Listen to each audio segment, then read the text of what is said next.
I came home early one afternoon and overheard my girlfriend bragging about cheating on me. I walked out without saying a word. Now she's desperate to find me. Hey everyone, before we dive into this, I just need to ask for a quick favor. If you enjoy content like this, please hit the subscribe button. It's free, supports the channel, and ensures you never miss out on amazing videos. Alright, let's get started. So, this has been a crazy few weeks, and honestly, I don't know what to do with myself. I thought I'd share the story here because maybe putting it out there will help me process it all. I'm Drew, 32, and I thought I had my life figured out, at least the relationship part. I had been dating this girl, Olivia, for 2 years.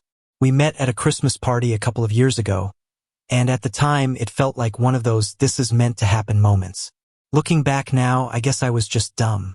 But let me start at the beginning. The party where we met was thrown by a mutual friend of ours, Jason. Jason and I go way back, like high school days, and Olivia was one of his employees. I didn't even want to go to the party that night. Work had been brutal and I just wanted to stay home. But Jason guilt-tripped me into showing up, saying I needed to meet people and live a little, so I went. And there she was, Olivia. She was laughing with a group of people when I first saw her. Jason, being Jason, dragged me over to introduce us. We hit it off almost immediately. She laughed at my dumb jokes, asked about my interests, and genuinely seemed interested in me. I remember leaving that party with her number and this goofy smile on my face. Fast forward a few weeks, and we went on our first date. Nothing fancy, just a burger joint and a walk in the park. But it was perfect. She was funny, smart, and way more grounded than I expected someone like her to be. We clicked, you know? Like I could see this going somewhere serious, and it did. A few months later, we were officially a couple and everything felt good. But there was one thing that always stuck out. Her younger sister, Chloe. From the very first time I met her, I could tell she didn't like me. She wasn't outright rude, but she had this way of making comments that felt like little jabs. Like during one of the first family dinners I went to, she said, "Wow, Olivia, you really went for the low-maintenance look." Huh? What does that even mean? I brushed it off at first, thinking maybe she was just protective of her sister or trying to mess with me. But it didn't stop. Chloe would always find ways to undermine me. If I mentioned something I was passionate about, she'd roll her eyes or make a sarcastic comment. Like one time, I was talking about a hike, Olivia, and I went on, and Chloe was like, "Wow, how thrilling. I'm sure you guys had a wild time looking at trees." She'd also do this thing where she'd bring up Olivia's exes. Like, "Oh, remember when you and Mark went to Cancun? That sounded like such a fun trip." It felt like she was constantly trying to remind me that Olivia could do better or that I didn't measure up. I brought it up to Olivia a few times, asking why Chloe seemed to have it out for me. She'd just laugh it off and say, "That's just Chloe. She's like that with everyone." But it didn't feel like that to me. I mean, she was perfectly nice to everyone else, just not me. I started dreading any time we had to hang out with her, but for Olivia's sake, I sucked it up. Despite Chloe's attitude, my relationship with Olivia kept moving forward. We moved in together after about a year, splitting rent in a small house just outside of the city. Life felt stable, like we were building something real. I wasn't one of those guys who needed to rush into marriage or anything, but after 2 years, I started thinking about proposing. Olivia was my person, or at least I thought she was. This year, Jason was hosting another Christmas party, and it felt like the perfect opportunity to pop the question. It was where we met, and Jason had always been a big part of our story. I talked to Olivia's parents about it a few weeks ago, asking for their blessing, and they were over the moon. I spent weeks planning it. I picked out the ring, rehearsed what I was going to say, and even coordinated with Jason to make sure the moment would be perfect. I imagined Olivia's face when I got down on one knee in front of all our friends. How happy she'd be, how we'd laugh about the journey that got us here. I was so sure I was doing the right thing. But life has a way of kicking you in the teeth when you least expect it. All those plans, all that excitement, it was like building a house on quicksand. I didn't know it at the time, but the foundation of our relationship wasn't what I thought it was. The cracks were about to show in the worst way. About a month ago, the guys and I planned a weekend fishing trip to the spot we love near the lake. It's quiet, kind of off the grid, and it's always been our go-to place to just unwind and catch up. We packed up a couple of coolers, grabbed some gear, and just hung out. I'd been looking forward to it for weeks. Life had been a grind, and I needed the break. Olivia wasn't thrilled about me being gone for the whole weekend, but I told her it was important to me, and she seemed to get it, or at least she pretended to. So, I was driving out that Saturday morning, had my truck loaded up with the tent, cooler, food, everything I thought I'd need. I was already an hour out when it hit me. I'd left my tackle box sitting in the garage. Now, I know it doesn't sound like a big deal, but that tackle box was brand new. Olivia had given it to me as a gift, and I'd spent a fortune on new lures, hooks, the works. I couldn't just fish without it. Plus, I knew the guys would give me endless crap if I showed up empty-handed. So I sighed, turned the truck around, and started heading back home. I wasn't too happy about losing time, but I figured I'd grab the box and get back on the road in no time. Olivia had mentioned she'd be out shopping with Chloe that day, so I wasn't expecting anyone to be home. Honestly, I was kind of relieved about that. I didn't want to deal with the whole, "Why are you back so soon?" conversation. Olivia wasn't the type to hold back her opinions, and if she thought something was dumb, she'd let you know. I figured it was better to just be in and out without any awkwardness. By the time I pulled into the driveway, it was around 3 p.m. Olivia's car was parked there, which caught me off guard. My first thought was that maybe she'd gotten back early or their shopping trip had been cut short. I didn't think much of it. Sometimes plans change, right? I parked the truck and headed inside, already focused on grabbing the tackle box and hitting the road again. When I walked through the door, the house felt oddly still. You know when something just feels off? The air felt heavier, like the kind of quiet that isn't really quiet. I could hear faint voices coming from the living room, so I figured Olivia and Chloe were just hanging out. It wasn't unusual for Chloe to be over. She didn't live too far, and Olivia liked having her around. I usually just kept my distance when Chloe was over. It was easier that way. As I made my way through the house, I realized their voices were louder than I thought. They weren't just chatting. They were laughing, not the friendly, light-hearted kind of laughing, either. It was that mean, gossipy kind of laugh. I stopped in my tracks halfway down the hall. I didn't mean to eavesdrop, but the way they were talking, something about it made me freeze. I couldn't help but listen. Chloe's voice carried first. "You're seriously telling me he didn't notice? Not even a little?" She sounded almost impressed, but in that snarky, mocking way she always had. Olivia's laugh followed, softer but full of amusement. "Of course not. Drew doesn't notice anything unless it's right in front of him. He's so focused on his little hobbies, he has no idea what's going on." My chest tightened. I didn't know what they were talking about, but the way they said my name, it felt wrong. Like I was the punchline of some joke I didn't understand. Chloe wasn't done. "I still don't get how you put up with him. He's like the most boring guy I've ever met. Always talking about fishing or hiking or whatever. God, Olivia, you could do so much better." My heart started racing. Olivia's voice cut through me, and I could feel her words like a knife to my chest. "He's so safe." "Safe," Chloe replied. "Come on, you deserve more than boring. Scott is way better." My breath caught. "Scott? Who's Scott?" Olivia's laugh cut through me again. "I know I didn't plan for it to happen, but Scott, he's just different. And in bed. Oh my God. It's insane. Drew doesn't even come close." Chloe continued. "Then what are you waiting for? Just break it off with Drew already. Scott's clearly the better choice."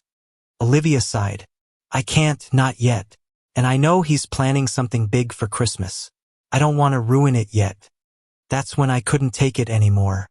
I wanted to smash something, yell, do anything to release the anger boiling inside me. But instead, I just took a deep breath, turned around, and left the house. As I closed the front door behind me, I heard Olivia call out, "Drew, is that you?" I didn't answer. I got in my car and drove away. She called me a few minutes later, but I ignored it. By the time I got back on the road, she had sent me a string of messages. "Where are you? I thought I heard the door.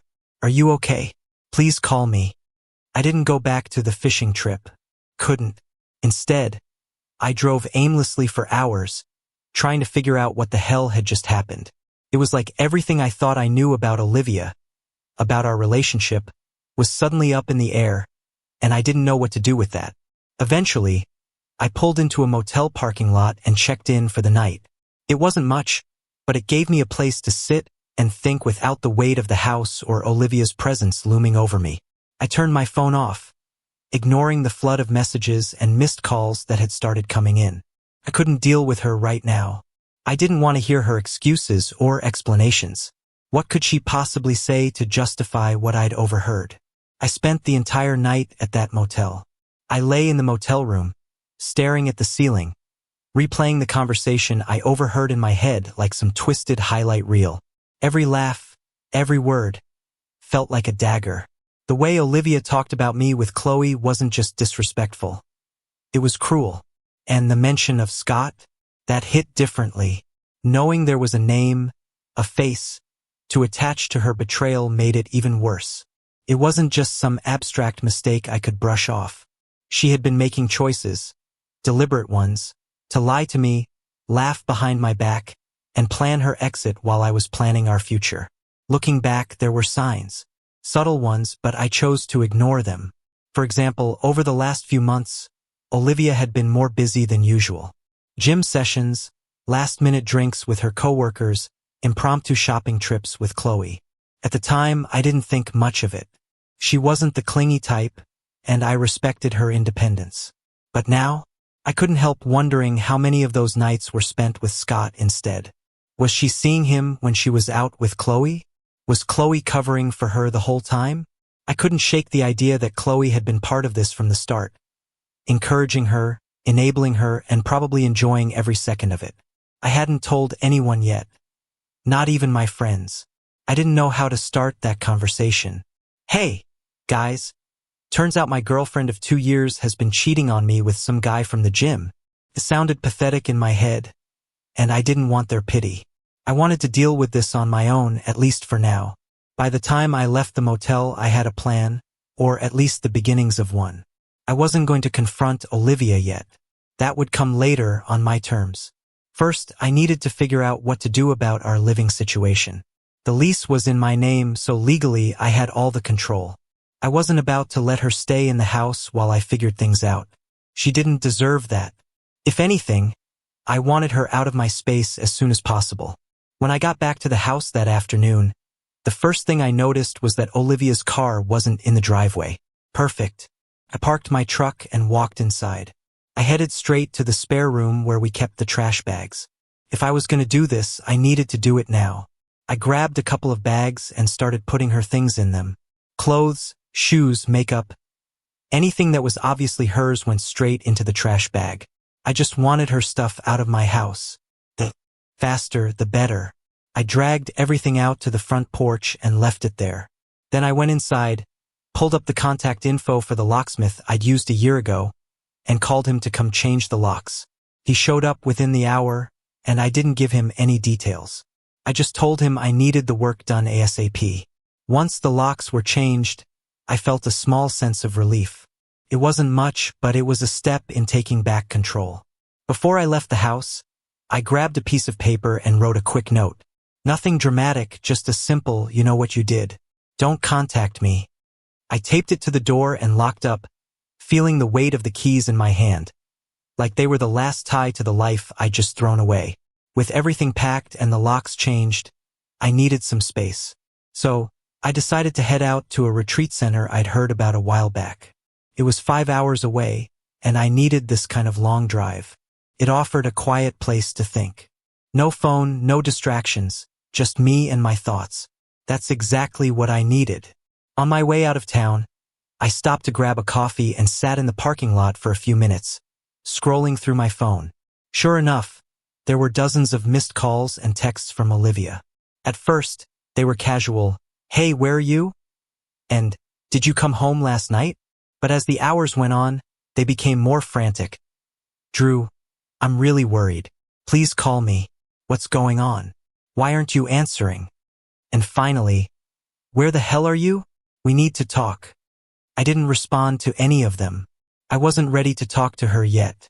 What was I supposed to say? Oh hey, I overheard you talking about Scott and how I don't measure up. Want to explain? No, that wasn't how I wanted to handle this.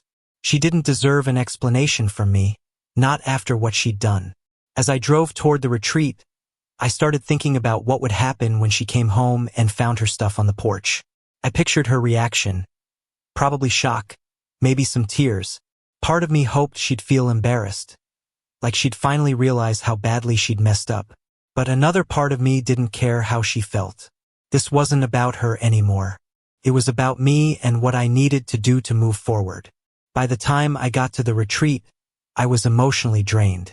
I spent the next 2 days there, honestly not thinking much about what I was going to do next. I just knew I wasn't rushing back into the mess I left behind. Let her sit there and figure out why her stuff was on the porch.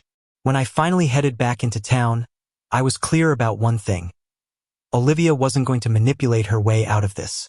I wasn't going to give her a chance to spin her lies or cry her way back into my good graces.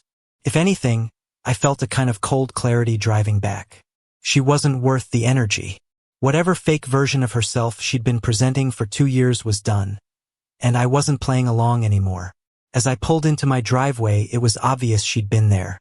Her stuff, which I'd left packed on the porch, was gone. She'd taken it all. The note I'd taped to the door was missing too. But that didn't surprise me. What did catch my attention was the stack of envelopes wedged into the screen door. Letters all addressed to me, all from Olivia. I didn't even touch them. I just shook my head, unlocked the new lock, and went inside. After clearing her last traces from the house, I sat down on the couch and pulled out my phone. I hadn't checked it since before the retreat, and when I turned it on, the notifications started flooding in.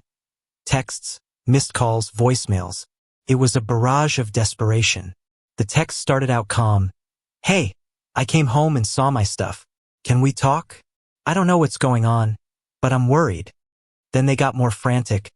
Drew, what the hell? Why is all my stuff outside? Please call me. I'm so sorry for whatever I did. And finally, they turned angry. This is childish, Drew. You're acting like a jerk. At least give me the decency of a conversation. I smirked reading that one. Decency, after what I overheard? The irony wasn't lost on me. I didn't bother responding. Instead, I blocked her number. Done. Simple as that. She didn't deserve an explanation, and I wasn't about to waste my time crafting some long text or arguing over the phone. The next morning, I got a call from Jason, the mutual friend who'd introduced me to Olivia at the Christmas party 2 years ago. Jason's one of those friends who's always got your back but doesn't sugarcoat things. When I picked up, his tone was casual, but I could tell he knew something was up. Hey man, everything okay? Olivia's been blowing up my phone. I leaned back in my chair and sighed. Yeah, she's probably freaking out because I threw her out. Jason paused, then let out a low whistle. Damn. What happened? For the first time, I told someone the whole story, how I'd overheard Olivia and Chloe's conversation, the way they mocked me, and of course the part about Scott. Jason didn't interrupt, which I appreciated. When I finished, he let out a long breath. Wow, that's messed up. Honestly though, good for you. She didn't deserve you, man. Jason wasn't the type to blindly take sides, so his support meant a lot. Over the next few days, Olivia's attempts to contact me didn't stop. She tried everything, calling from other numbers, showing up at the house. I didn't answer the door, and even leaving letters in my mailbox. Each letter was the same. Apologies, excuses, and pleas for another chance. I didn't read most of them, but the few I skimmed all had the same theme. She was sorry, it wasn't what it looked like. She still loved me, blah blah blah. The same tired script cheaters always use when they're caught. I wasn't buying it. Chloe also tried reaching out, which made me laugh. Her messages were so out of touch, it was almost funny. Hey, I heard Olivia's upset. Maybe you guys should talk. Like she hadn't been the one encouraging Olivia to cheat in the first place. I blocked her too. The next morning, I decided it was time to call Olivia's parents. They'd always been kind to me, treating me like family from the moment Olivia and I got serious.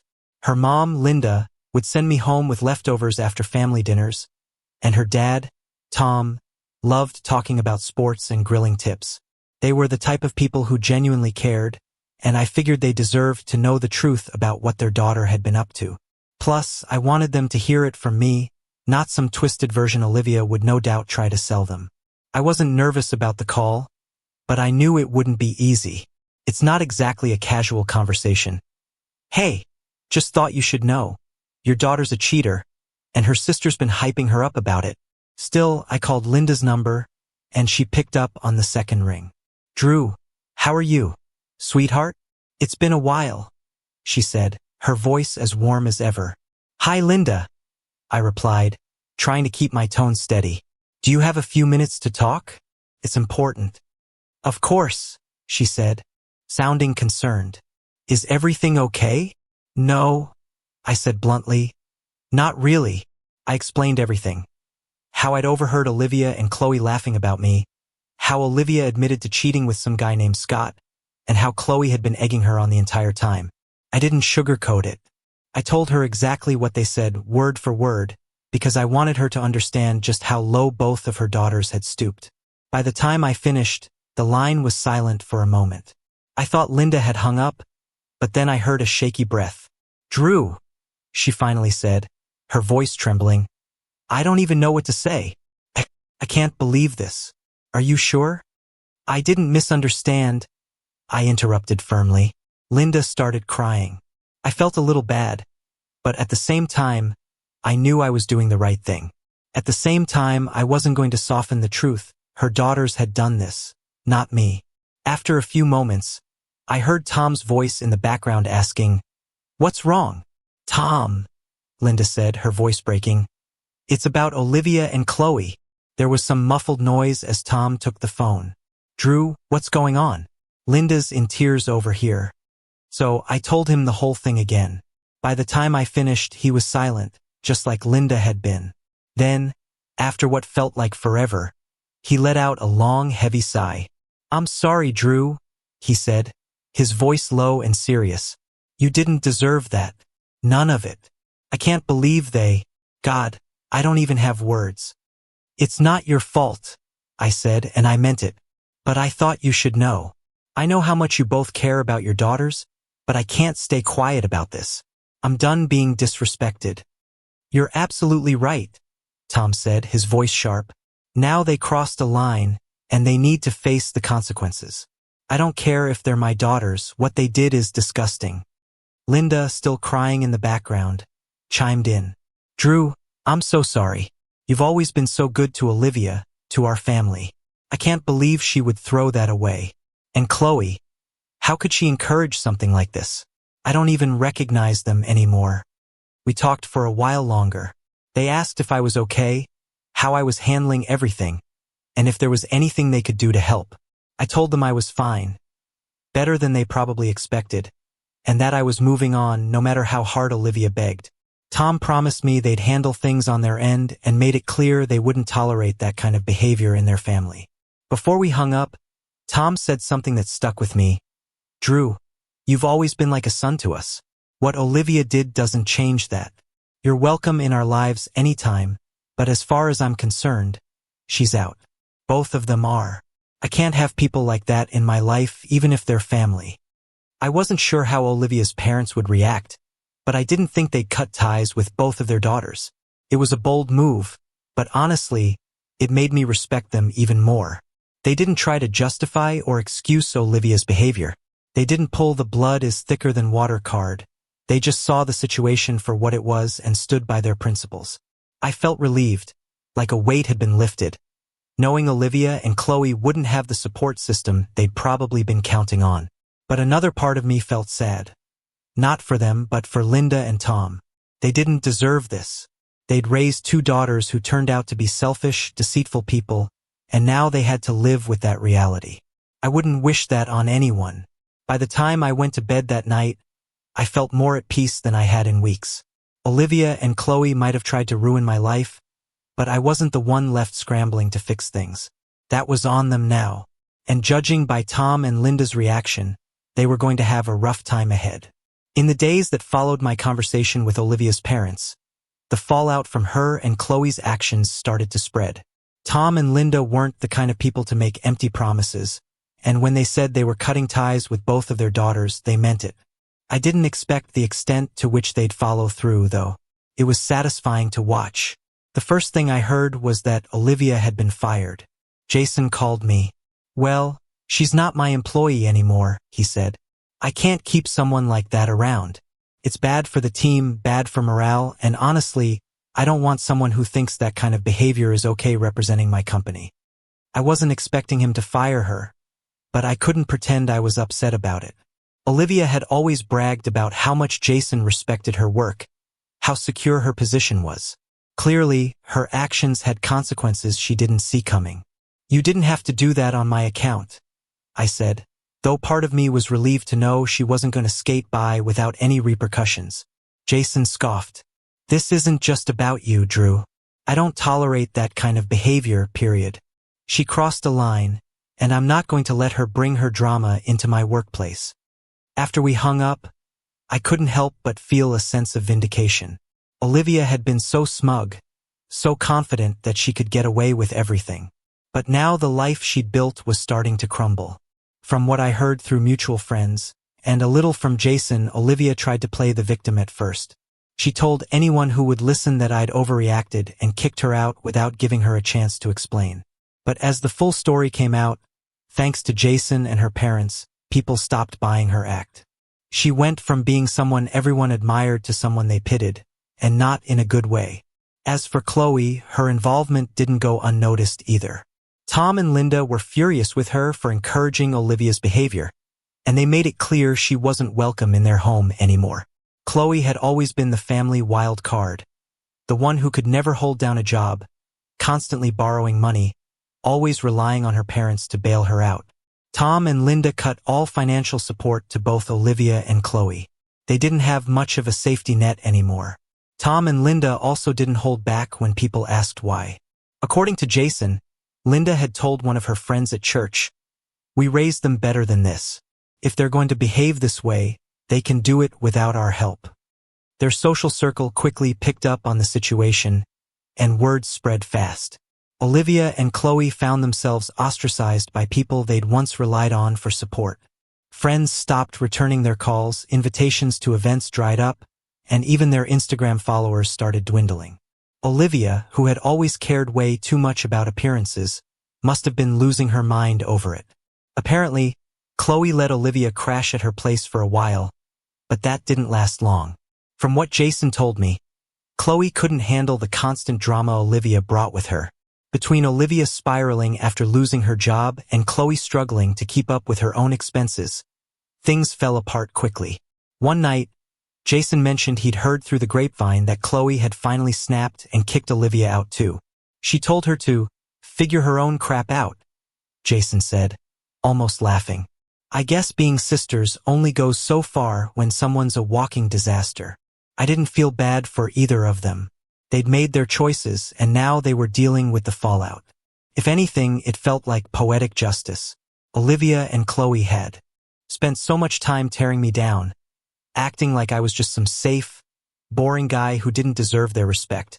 Now, they were the ones scrambling to pick up the pieces while I was moving on with my life. One night, as I was scrolling through my phone, I got a text from Jason. It was a reminder about the upcoming Christmas party. "Hope you're still coming," he wrote. "Don't worry, Olivia's not invited. This year's all about good vibes." I stared at the message for a while, debating whether or not to respond. Part of me wanted to skip the party altogether. It felt too tied to everything that had happened. But another part of me thought, why should I let her ruin it for me? It's not her party, and she sure as hell doesn't own the memory of that night. So, yeah, I'm going to the party, not just to see friends or enjoy the holiday spirit, but to reclaim something. My story, my dignity, my life, whatever you want to call it. If Olivia showed up and tried to stir the pot one last time, well, let's just say I'm ready for her. This time, I'm not the clueless guy standing in the hallway, blindsided by betrayal. I'm walking in with my eyes wide open. I guess we'll find out. Thanks for reading until here. I'll update you guys after the Christmas party. Update. Alright, Reddit, buckle up because things went down at the Christmas party, and I'm still trying to wrap my head around it. If you've been following my story, you know where we left off. Let me take you to the party. The night started off fine. Actually, it was better than fine. Jason knows how to throw a party, and his place looked like something out of a Christmas movie. Twinkling lights, a giant tree in the corner, and people in festive sweaters holding drinks and laughing. It felt good to be around friends. People who had my back and knew the real story about what went down with Olivia. I mingled, caught up with old friends, and even met a few new people. I felt like myself again. No baggage, no drama, just Drew. But then, of course, the drama walked in. It was about halfway through the party when the front door swung open, and there she was, Olivia, standing in the doorway looking like she hadn't slept in days. Her makeup was smudged, her hair was a mess, and she wasn't wearing anything remotely festive, just a plain black coat and jeans. She looked completely out of place among the crowd of cheerful partygoers. The room went dead silent. Everyone turned to look at her, and you could feel the tension crackling in the air. Jason was the first to speak. "What the hell are you doing here?" he asked, his tone sharp. "I need to talk to Drew," Olivia said, her voice shaky but loud enough for everyone to hear. "Please, just for a minute." Jason stepped forward, blocking her path. "You weren't invited. Olivia, you need to leave." She ignored Jason's command, her eyes darting around the room until they landed on me. "Drew," she said, her voice breaking, "please, I just need to talk to you. Just 5 minutes, that's all I'm asking." Now, here's the thing, old me, the guy I was a month ago, he probably would have folded. He would have given her those 5 minutes because he wanted to believe the best in people, even when they didn't deserve it. But the new me? The guy standing there, surrounded by a room full of supportive friends, with zero patience for her nonsense? Yeah, that guy wasn't about to play along. I crossed my arms and stared at her. "Talk about what, Olivia?" I said loud enough for everyone to hear. "You've already said everything I needed to know. You just didn't think I was listening." Her face crumpled, and for a second, I thought she might actually turn around and leave. But no. She took a shaky step forward and started pleading, her voice cracking with every word. "Drew, I made a mistake. A huge mistake. I was stupid, and I didn't realize what I had until I lost it. Please, just give me a chance to explain." Jason cut in again, his voice firm. "Olivia, I'm serious. You need to go. This isn't the place for this." She spun around to face him, tears streaming down her face now. "Jason, please. I just need 5 minutes with him. Just 5 minutes and I'll leave." Jason looked like he was about to lose it, but I raised a hand to stop him. "It's fine," I said. "Let her say what she needs to say." You could hear a pin drop as I walked toward her. Everyone was watching, waiting to see what would happen. Olivia wiped at her face, trying to compose herself as I stopped a few feet away from her. "Go ahead," I said. "Say whatever it is you think will fix this." She took a deep breath, her whole body shaking. "Drew, I was an idiot. I let Chloe get in my head, and I made mistakes I can't take back. But I swear, it didn't mean anything. Scott didn't mean anything. None of it did. You're the one I love, Drew. You've always been the one." I stared at her, unblinking. "You love me?" I asked, my voice calm but cutting. "Is that what you were thinking when you called me boring? When you laughed about how clueless I was? Or how about when you said Scott was insane in bed, and I didn't even come close? Was that love, Olivia?" She flinched like I'd slapped her. "I didn't mean any of that," she whispered. "I was stupid, Drew. I was trying to impress Chloe and I—" "Stop," I said, cutting her off. "Don't blame Chloe for your choices. She might have encouraged you, but you're the one who made those decisions. You're the one who lied, cheated, and then laughed about it." Her tears were falling freely now, and she dropped her voice so only I could hear. "I'm begging you, Drew. I don't have anyone else. Chloe kicked me out. My parents won't talk to me. You're all I have left." I stepped back, letting her words hang in the air for a moment before I replied. "And whose fault is that, Olivia? Because it sure as hell isn't mine." At that point, Jason had had enough. He stepped forward, gesturing to one of his friends near the door. "Time to go," he said firmly. Two of Jason's friends gently but firmly escorted Olivia out, ignoring her weak protests and pleas. The door shut behind her, and just like that, the tension in the room evaporated. Someone cranked up the music, and people started talking again, but the energy had definitely shifted. Jason walked over to me, clapping a hand on my shoulder. "You good?" he asked. I nodded. "Yeah," I said, feeling strangely calm. "I'm good. And you know what? I really was. Watching Olivia crash and burn like that didn't hurt. If anything, it felt like closure. I'd spent 2 years of my life with someone who didn't deserve me. But now I was finally free. So that's the story. I don't know what Olivia is doing now, and honestly, I don't care. She made her choices, and now she's dealing with the consequences. As for me, I'm moving forward. I've got good friends, a supportive community, and a life that's finally my own again. That's all I need."